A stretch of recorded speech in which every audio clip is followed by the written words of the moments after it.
Deka vagyok, az üveges. Reggel a főnököm fótra küldött ebbe a kétszintes családi házba, hogy cseréljem ki az ablaküvegeket. Mondta azt is, hogy be fogsz nézni, és megkért, hogy lássalak el jó tanácsokkal. Írt is egy listát nekem, hogy tanuljam meg, de az felejtős, érted?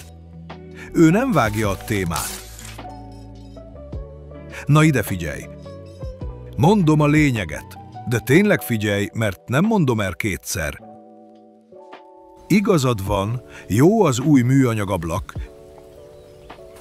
de, és itt a lényeg, az nagyon pénzes, sokba kerül.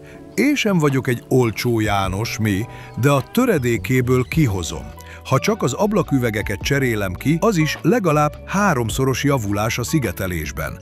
De az is lehet, hogy több. Ha minőséget szeretnél, DKK üvegtechnika a te választásod. No para, gyors és precíz munkavégzés. És reméljük, hogy a főnök sem. Link a biomba, vagy hol a... Puszillak, és találkozunk nálad.